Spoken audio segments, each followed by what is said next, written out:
you. You're doing incredibly for your country, and we appreciate working with you because you want to stop crime, and so do we. And it's very, very effective. And I want to just say hello to the people of El Salvador and say they have one hell of a president. Okay, and I mean that, and I know him well. I know him as a very young man, Marco. Even younger than you. You know, he started pretty young. He'll always be younger. Young at heart. But I want to thank you for the great job you're doing. I appreciate it very much. Thank you. Well, it's an honor to be here in the Oval Office with the President and leader of the free world. We're very happy, and we're very eager to help. We know that you have a crime problem, terrorism problem that you need help with. And we're a small country, but if we can help, we will do it. And we actually turned the murder capital of the world, that was the journalists call it, right? Murder capital of the world, into the safest country in the Western Hemisphere. And, you know, sometimes they say that we imprison thousands. I like to say that we actually liberated millions. So, you know, like, it's very good. Who gave him that line? Do you think I can use that? Yes. And in fact, Mr. President, you have 350 million people to liberate. Yes. But to liberate 350 million people, you have to imprison some.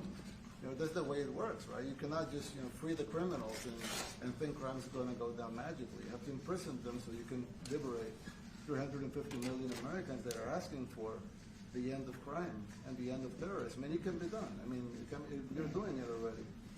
And I'm sure that people have seen the change in the streets. A long way to go because you're just initiating your second term. But it's clear that, you know, with the numbers at the border, you know, even in Democrat-run cities, they get a help from the work you're doing. So I'm really happy to be here, honored, and eager to help. Well, we had a terrible thing happen. We had an administration that allowed people to come in freely into our country from not only South America, but from all over the world, many from the Congo in Africa, Asia, all over the world, Europe, rough parts of Europe. And they came from prisons, and they came from mental institutions, and they came from gangs, and the gangs of Venezuela and other places. And hundreds of thousands and even millions of them came.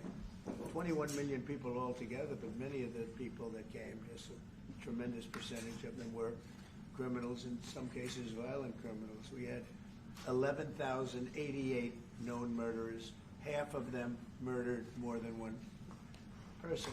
This was allowed by a man who, what he did to our country is just unbelievable. So we're straightening it out. We're getting him out. But what they did and what that party did to our country, open borders, anybody could come in. As soon as I heard that, I said, every prison's going to be emptied out into our country. That's what happened. And we're straightening it out. And we just had numbers. We had the highest recruiting numbers in the history of our country going into police departments. And a year ago, we had the lowest numbers. You couldn't hire a police. Biggest change. Yeah. Nobody's From ever the seen. lowest to the highest. And the military now, Marines, the Army, Air Force, Coast Guard, every slot is, I mean, we have the best numbers we've ever had. We call it recruitment numbers. And we've never had anything like it. We had records on at every single level. But very important, the policemen. The policemen are joining forces now that we're having a hard time with policemen because we weren't protecting our police. Yeah. And we cherish our police. The police are great, and the firemen and everybody else. But we have the highest numbers that we've ever had, the most enthusiasm.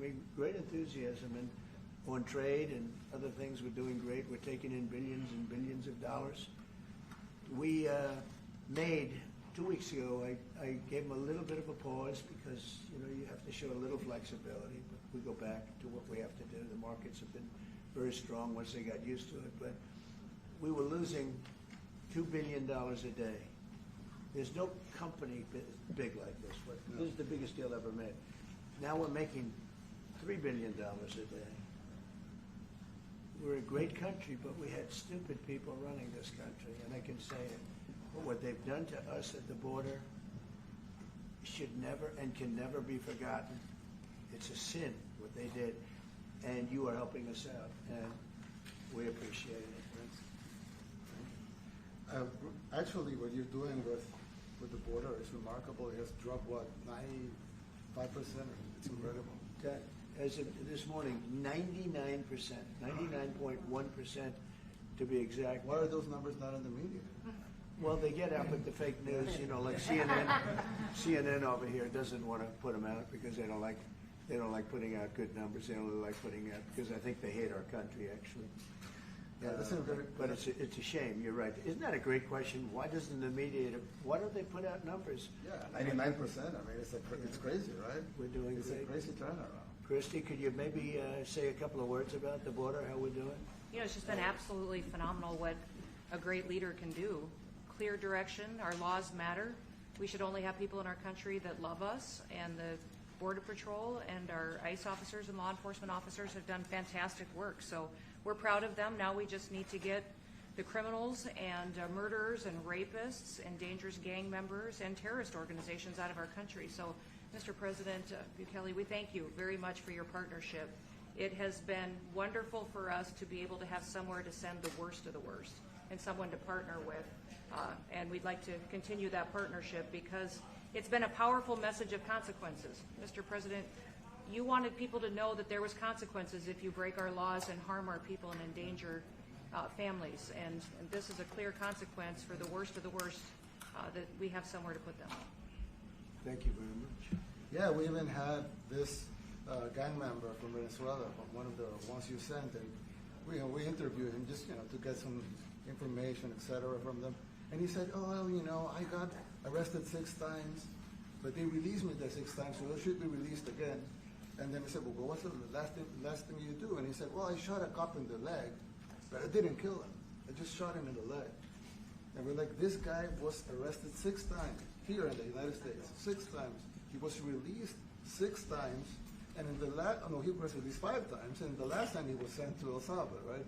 So he's not getting released. But the last time he shot a cop, actually, and he shot him in the leg. So these are, like you said, there's something broken. It's the liberal establishment.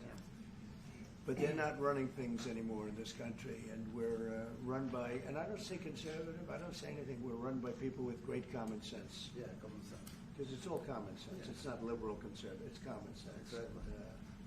Like, do you allow men to play in women's sports? Do you allow men to box your women and box? Because I know you have a lot of boxing. That's violence. That's abuse of a violence woman. against women. It's abuse of a woman. But we have people that fight to the death because they think men should be able to play in women's sports. And some of those sports, it wouldn't matter much, but it still matters. But some of them are very dangerous for women. Some years ago, like we said, a decade ago or so, women rights movements were pressuring so that we enacted specific laws to avoid men abusing women. And I think those laws were great because there were a lot of men abusing women. But now some of the same people are trying to backtrack on that and actually trying to make new laws allowing men to abuse women in sports. So actually that doesn't make sense. It doesn't make sense. It's crazy. They have weightlifting records, right? Yeah. A woman gets up this way, she's incredible. A guy gets up and beats her by 100 pounds. What are you going to do? A record that hadn't been broken in 18 years. They put on an ounce, quarter of an ounce, eighth of an ounce. For 18 years, then have a guy come up, ping. The whole thing is crazy, but they continue to fight. And I don't like talking about it because I want to save it for just before the next election. I said, my people, don't even talk about it because they'll change. And but I watched this morning. There was a congressman fighting to the death for men to play against women in sports. And you say to yourself, why? What are they doing, right? What are they doing? But your country's not too big in that. No, of course not. We're big in protecting women. Good. Yeah. That's right. It's a very important form of protection, too. And as you can see, most of my cabinet are women, so. That's impressive. Yeah. That's why you're And running. they're not DEI hires or anything, They they're can just be great at what they do, right? That's right. This is very impressive. Yeah, This no. is a first. We've had women, but we've never had three of them right here. That's 4 and 3 And men. look at what we have. You guys feel a little bit mistreated? That's good. I like it. We've been advanced. I've been very advanced in that regard too. We have Pam, who's been so fantastic. Christy, and the most powerful woman they say I anywhere. know, exactly. Rated. They're all afraid of her. Susie Wells, they say, oh, she's tough. Most powerful woman in the world, according to magazines. What do I know? Yeah. But I think she probably is. Yeah. You know, she probably is.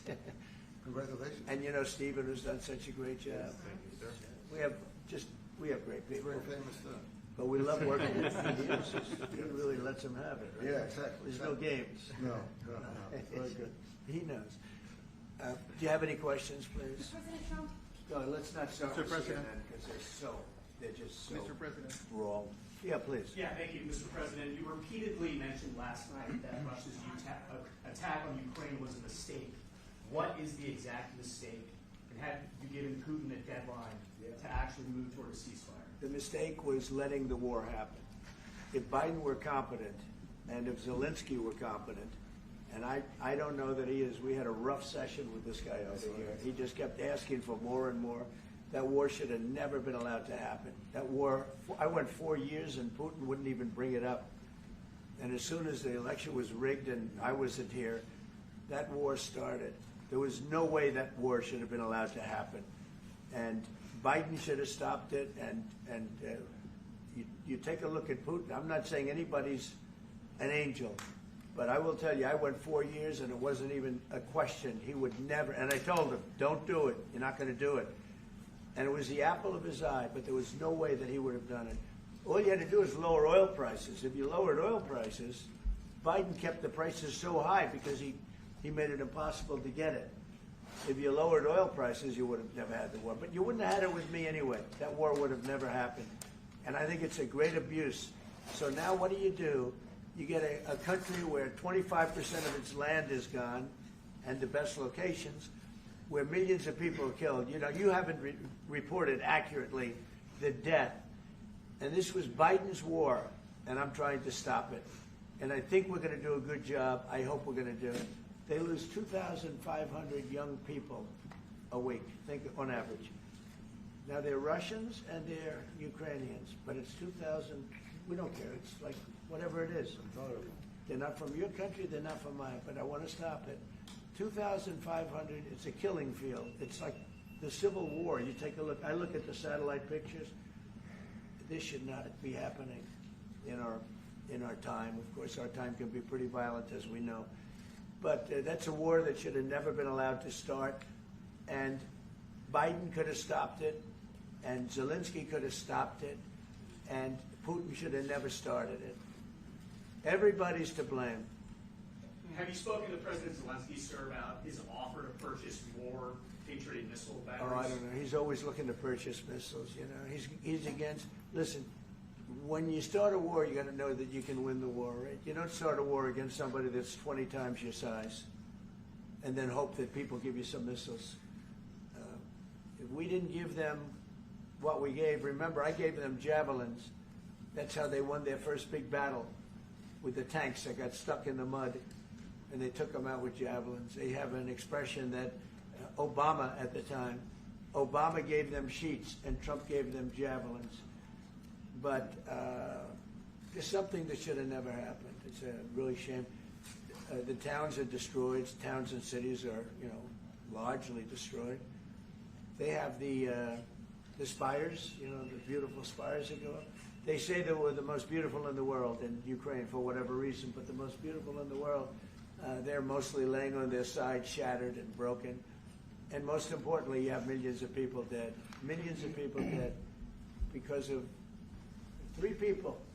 I would say 3 people. Let's say Putin, number 1, but let's say Biden, who had no idea what the hell he was doing, number 2, and Zelensky. And all I can do is try and stop it. That's all I want to do. I want to stop the killing. And I think we're doing well in that regard. I think you'll have some very good proposals very soon. Last question, sir. Have you attributed a motive through the FBI investigation behind the attack on Governor Josh Shapiro over the weekend? No, I haven't, but the attacker was not a fan of Trump, I understand, just from what I read and from what I've been told. The attacker basically wasn't a fan of anybody. It's probably just a whack job. And certainly a thing like that cannot be allowed to happen. Good relation with President Bukele, the best guarantee that this time you won't terminate the temporary I have protected a status. great relationship with this man. I have the best relationship with him. We've known each other. I've known him since he was a very young man, as I said, very, very young, and I was impressed. I said, look, this guy is, in fact, you sort of look like a teenager. You look like a teenager. I said, what I kind don't of know a if that's country good or is bad, this? Mr. President. He grew up well in the last 5 years. Do you support the extension for nationals of El Salvador under I temporary support protected him. status? Do you plan to ask them? Let's hear the question from this very low-rated anchor at CB. Thank you, at President CNN. Trump. Do you plan to ask President Low Bukele rating. to help return the man who your administration says was mistakenly Which one is it? deported? The man who was mistakenly deported to El Salvador? Well, let me ask Pam, would you answer that question? Sure, President. First and foremost, he was illegally in our country. He had been illegally in our country. And in 2019, two courts, an immigration court and an appellate immigration court, ruled that he was a member of MS-13 and he was illegally in our country. Right now, it was additional paperwork had needed to be done. That's up to El Salvador if they want to return him. That's not up to us. The Supreme Court ruled, President, that if, as El Salvador wants to return him, this is international matters, foreign affairs, if they wanted to return him, we would facilitate it, meaning provide a plane. So will you return him, And President Bukele? you are doing a great job. Thank you. ¿Usted estaría dispuesto Stephen a Miller, wait a minute. Can you just also respond to that question? Because, you know, it's asked by CNN, and they always ask it with a slant, because they're totally slanted, because they don't know what's happening. That's why nobody's watching them. But would you answer that question also, Bruce? Yes, gladly. So, as Pam mentioned, there's an illegal alien from El Salvador. So, with respect to you, he's a citizen of El Salvador. So, it's very arrogant even for American media to suggest that we would even tell El Salvador how to handle their own citizens as a starting point. As two immigration courts found that he was a member of MS-13.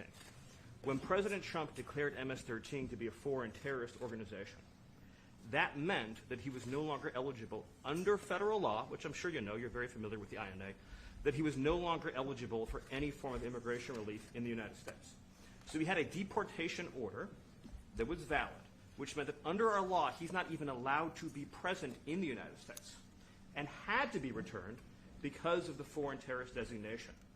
This issue was then, by a district court judge, completely inverted, and a district court judge tried to tell the administration that they had to kidnap a citizen of El Salvador and fly him back here. That issue was raised to the Supreme Court, and the Supreme Court said the district court order was unlawful, and its main components were reversed 9-0 unanimously, stating clearly that neither Secretary of State nor the President could be compelled by anybody to forcibly retrieve a citizen of El Salvador from El Salvador, who again is a member of MS-13, which, as I'm sure you understand, rapes little girls, murders women, murders children, is engaged in the most barbaric activities in the world, and I can promise you, if he was your neighbor, you would move right away. So you don't plan But to the ask for Supreme any Court help is to get asking him back? to. And that- what was the ruling in the Supreme Court, Steve? Was it 9-0? Yes, it was a 9-0 In our favor. in our favor against the district court ruling, saying that no district court has the power to compel the foreign policy function of the United States. As Pam said, the ruling solely stated that if this individual, at El Salvador's sole discretion, was sent back to our country, that we could deport him a second time. Well, No version of this legally ends up with him ever living here because he is a citizen of El Salvador. That is the president of El Salvador. Your questions about it, per the court, can only be directed to him. I asked ¿Usted lo President liberaría, Bukele, Presidente what is Bukele? can President Bukele weigh in on this? Do you plan to return him? Well, I'm supposed to be suggesting that I smuggle terrorists into the United States, right? It's always How can I return him to the United States? Like, I smuggle him into the United States, or what do I do? Of course, I'm not going to do it. It's like, the question is preposterous. How can I smuggle a terrorist into the United States? I don't have the power to return him to the United States. But you can release him inside El Salvador. Yeah, but I'm not releasing. I mean, we're not very fond of releasing terrorists into our country. I mean, we just turned the murder capital of the world into the safest country of the Western Hemisphere, and you want us to go back into releasing criminals so we can go back to being the murder capital of the world? No, that's not going to happen. Well, they'd love to have a criminal, released into I mean, there's a fascination. They would love it. Yeah. They're sick. These are sick people. Marco, do you have something to say about that? Yeah, I mean, Stephen outlined it. I don't understand what the confusion is. This individual is a citizen of El Salvador. He was illegally in the United States and was returned to his country. That's where you deport people, back to their country of origin, except for Venezuela that wasn't refusing to take people back or places like that. I can tell you this, Mr. President. No, the foreign policy of the United States is conducted by the President of the United States, not by a court. And no court in the United States has a right to conduct the foreign policy of the United States. It's that simple. End of story. And that's what the Supreme Court held, by the way, to Marco's point. The Supreme Court said exactly what Marco said, that no court has the authority to compel the foreign policy function of the United States. We won a case 9-0, and people like CNN are portraying it as a loss, as usual, because they want foreign terrorists in the country who kidnap women and children. But President Trump, his policy is foreign terrorists that are here illegally get expelled from the country, which, by the way, is a 90-10 issue. Well, Mr. President, you said that if the Supreme Court said someone needed to be returned, that you would abide by that. You said that on Air Force One just a few days ago. And they said that it must be facilitated. Why don't you just say, isn't it wonderful that we're keeping criminals out of our country? Why can't you just say that? Why do you go over and over, and that's why nobody watches you anymore? You have no credibility. Please, go ahead. President Trump, thank you so much. How many illegal criminals are you planning on exporting to El Salvador? And President Bukele, how many are you willing to take from the U.S.? As many as possible. And I just asked the president, it's this massive complex that he built, jail complex. I said, can you build some more of them, please? As many as we can get out of our country that were allowed in here by incompetent Joe Biden through open borders. Open borders. You probably hear open borders and you can't even understand it because nobody can understand. Nobody smart or with common sense can understand it. So we have millions of people that should not be in this country that are dangerous. Not just people, because we have people, but we have millions of people that are murderers, drug dealers. They've been allowed to come into our country by other countries that were very smart. When they heard that this very low IQ president, and by the way, I took my cognitive exam as part of my physical exam, and I got the highest mark, and one of the doctors said, "Sir, I've never seen anybody get that kind of, that was the highest mark." I hope you're happy with that, although they haven't been bugging me too much to take a cognitive, but I did do my physical and it was released. I hope you're all happy with it. I notice there's no question, so probably you are. But the cognitive, they said to me, "Sir, would you like to take a cognitive test?" I said, "Did Biden take one?" "No." "Did anybody take one?" "No, not too many people took them." I said, what about Obama? Did he take one?" "No, he didn't take one either." I said, "Let me be the only one to take one." But I've actually taken them 3 times already. I like taking them because they're not too tough for me to take. But we had a great physical exam, so I know you're going to ask that. And the doctors who are total professionals, Walter Reed Medical Center, they're great people. And I visited a soldier that was badly wounded, incredible soldier, lost his leg, and spent a lot of time with him. I mean, great with his mother, and it was really a very great thing. They do a phenomenal job. I just want to say, Walter Reed, I was there for, 5-6 hours. You were there with me. But I took a full physical, and it came out perfecto, so that's good. And she got me for a little longer. Would you also be willing to pay for those facilities to be opened if new ones were going to be built? I'd do something. We'd help them out. Yeah, we help them. They're great facilities, very strong facilities, and they don't play games. I'd like to go a step further. I mean, I said it to Pam. I don't know what the laws are. We always have to obey the laws, but we also have homegrown criminals that push people into subways, that hit elderly ladies on the back of the head with a baseball bat when they're not looking. that are absolute monsters. I'd like to include them in the group of people to get them out of the country, but you'll have to be looking at the laws on that, Steve, okay? How essential is it for you guys to be locking up these prisoners? And do you think more presidents should follow suit like you guys as far as taking a hard stance on crime here in the United States? Well, I do. I think everybody has to. I mean, the president said it better than anybody. He said, you know, you have liberty and you have to have liberty, but to have liberty, not everybody is going to be good. And, you know, some are bad because they're sick. They're mentally deranged. They're bad. Why do you think Then you have to take them, if you're going to have a country, you're going to have to take those people out. And we've been doing that. But this was like an unforced error, they would call it, where we had people that may hate our country, or maybe they're just stupid people. I think they're probably stupid people more so. A lot of people said they did it for the vote. But I did better with Hispanic people than they did, because they always use Hispanic. I did better. You people love me. I saw my poll numbers in your country. I'm through the roof, right? 91%. Some people think they do it for the vote. But they don't have to do it for the vote. They cheat, you know. They're professional cheaters. That's about the only thing they do well. So we just have had a great relationship, and it's become bigger because of a strange thing that happened. You know, I came back. We had no war in Ukraine. We had no we had no October 7th Middle East problem. We had nothing. We had no inflation. We didn't have the Afghanistan most embarrassing moment in the history of our country. The Afghanistan not withdrawing, because I would have been out. You know, I had it all set to bring people out with dignity and pride. That was the worst, most embarrassing moment in the history of our country, Afghanistan. We didn't have any of that.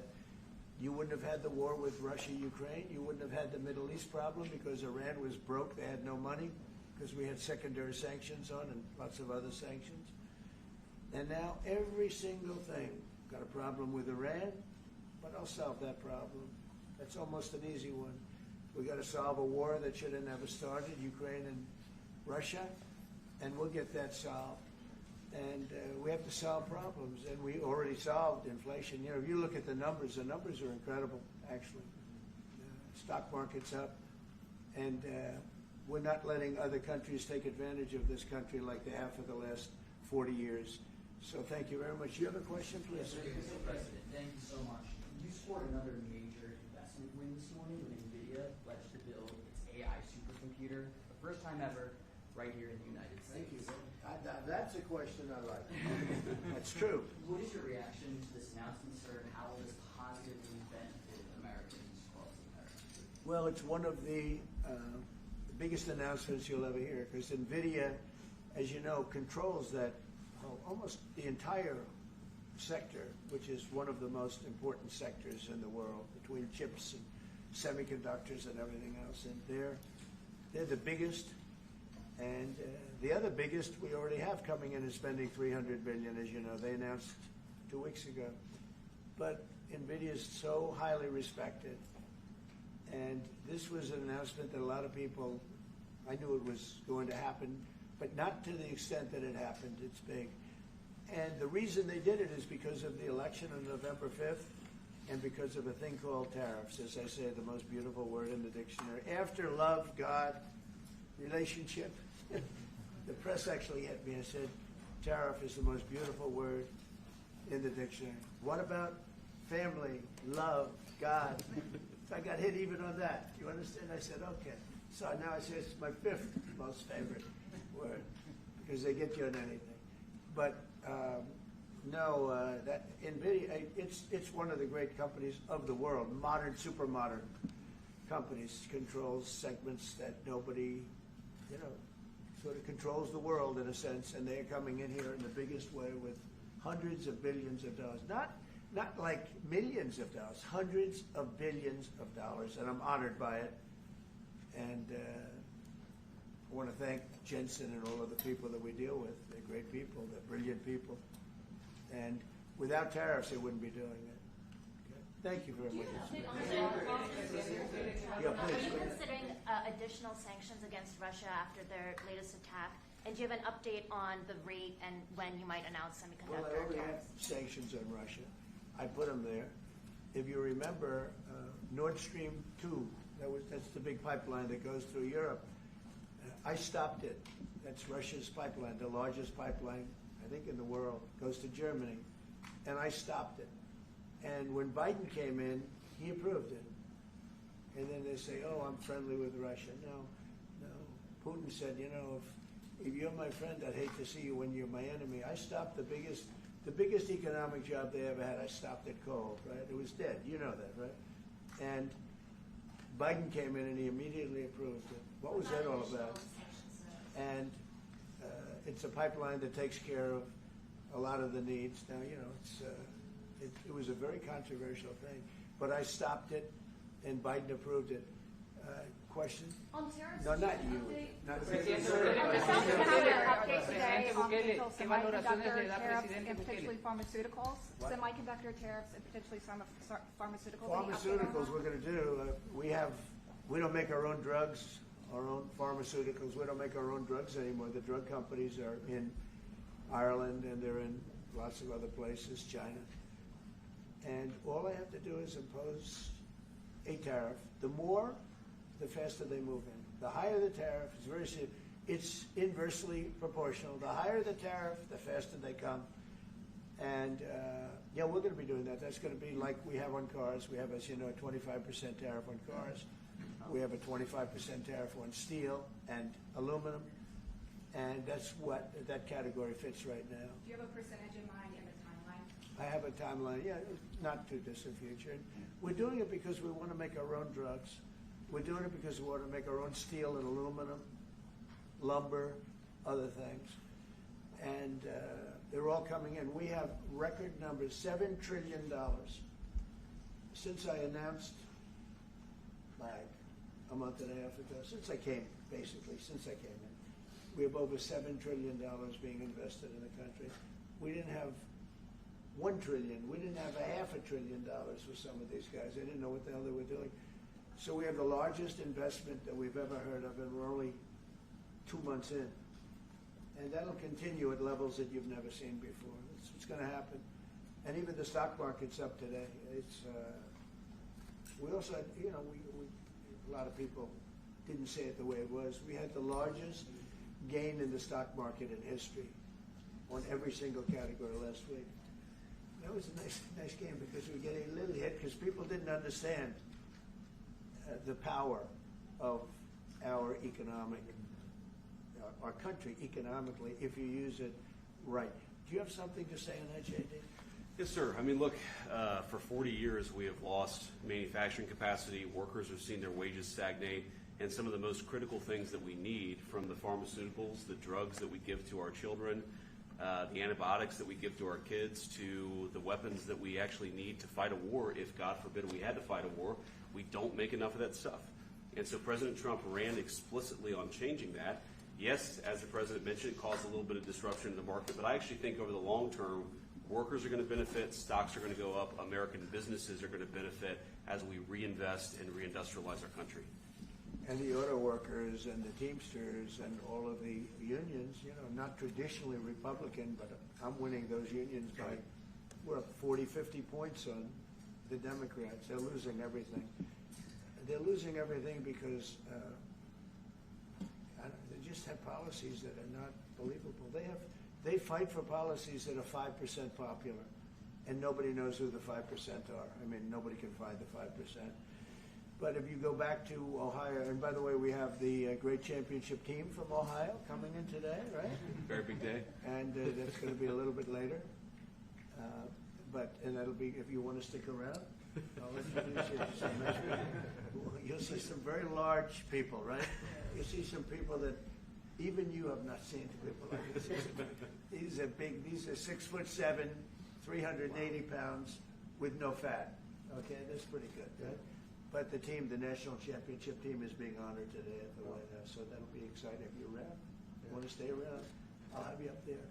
You can tell them all about your prison, how you have to behave. Mr. President, Okay. businesses in low clarity, Who else? Temporary are those exemptions on electronics? Go ahead, please. Yeah, you said yesterday that you're making a decision on Iran very quickly. What do you mean by that? Is that a decision to strike They have to Iran? solve their problem very quickly. Iran wants to deal with us, but they don't know how. They really don't know how. We had a meeting with them on Saturday. We have another meeting scheduled next Saturday. I said, that's a long time. You know, that's a long time. So I think they might be tapping us along. But Iran has to get rid of the concept of a nuclear weapon. They cannot have a nuclear weapon. He can't have a nuclear weapon. Nobody can have. We can't have anybody having nuclear weapons. You know, we can't have nuclear weapons. And I think they're tapping us along because we're so used to dealing with stupid people in this country. And I had Iran perfect. You had no attacks. You would have never had October 7th in Israel, the attack by Hamas, because Iran was broke. They were stone cold broke when I was president. And I don't want to do it. I want them to be a rich, great nation. The only thing is, one thing, simple. It's really simple. They can't have a nuclear weapon. And they got to go fast because they're fairly close to having one. And they're not going to have one. And if we have to do something very harsh, we'll do it. And I'm not doing it for us, I'm doing it for the world. And these are radicalized people, and they cannot have a nuclear weapon. Does that include a potential strike on Iranian nuclear facilities? Of course it does. And just a follow-up question, a clarification. You mentioned that you're open to deporting individuals that aren't foreign aliens but are criminals to El Salvador. Does that include potentially U.S. citizens, fully naturalized Americans? If they're criminals and if they hit people with baseball bats over their head that happen to be 90 years old, and if they rape 87-year-old women in Coney Island, Brooklyn, yeah, that includes them. What do you think? There's a special category of person? They're as bad as anybody that comes in. We have bad ones too, and I'm all for it because we can do things with the president for less money and have great security. And we have a huge prison population. We have a huge number of prisons, and then we have the private prisons, and some are operated well, I guess, and some aren't. But he does a great job with that. We have others that we're negotiating with too. But no, if it's a homegrown criminal, I have no problem. Now, we're studying the laws right now. Pam is studying. If we can do that, that's good. And I'm talking about violent people. I'm talking about really bad people. Really bad people. Every bit as bad as the ones coming in. And I made the statement when I heard about this a long time ago now, 4 years ago. When I heard that this guy was having open borders, I said every single criminal from all over the world is going to be dumped into our country. And that's what happened. The jails of the Congo were emptied out. The jails of Venezuela were emptied out. And you know what happened? Their crime went way down. But now Venezuela has other problems. You know what the problem is? They have no money. Yeah.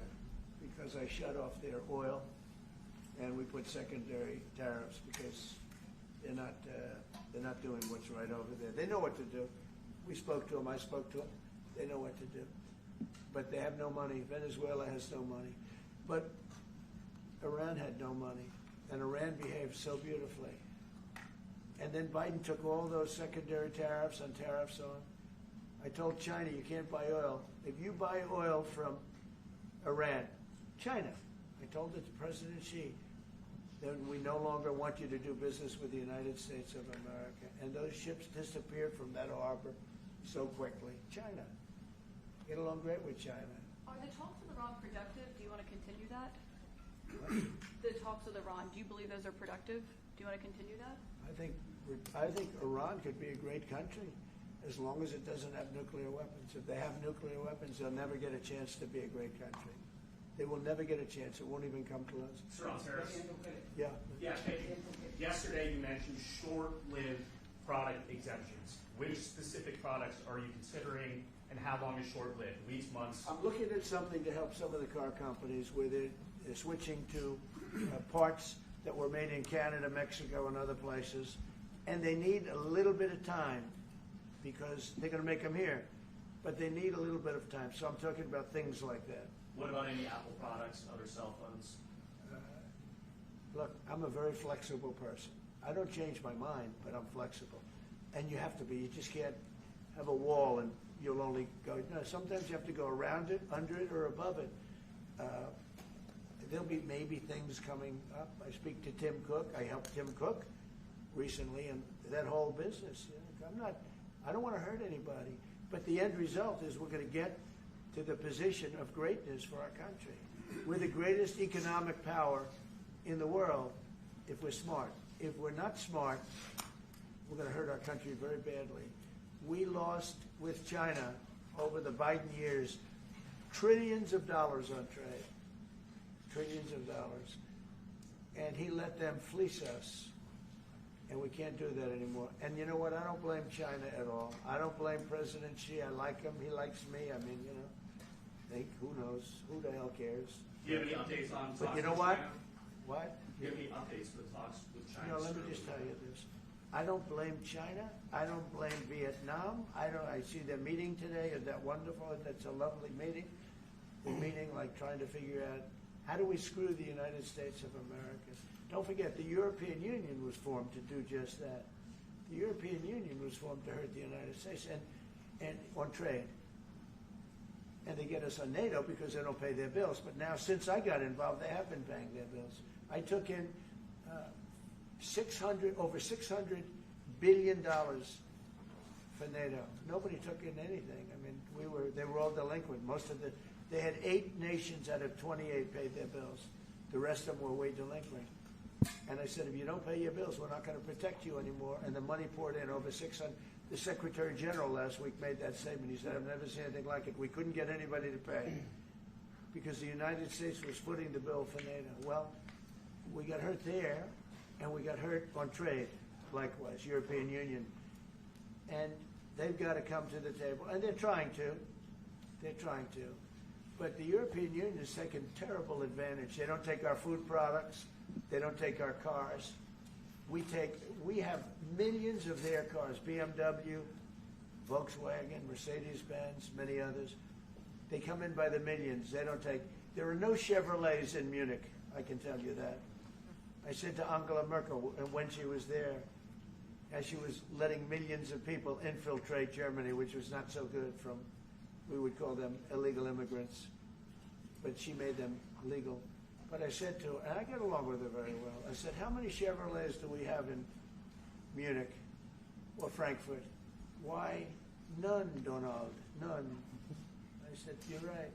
And yet we take in millions and millions of cars. No, those days are over. Okay, thank you very much, everybody. Thank you, guys. Thank you, guys. Head on the floor. Thank you, guys. Mr. President, do you have any comment on the FCC's case against Meta and Mark Zuckerberg? Thank you, press. Thank you, Nayib. Thank you. Thank you, guys. Let's go. Thank you. Let's go.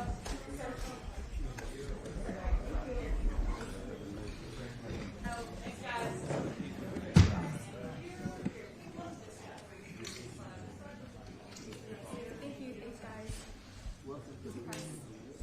Thank you, press. Keep going. Keep going. Thank you.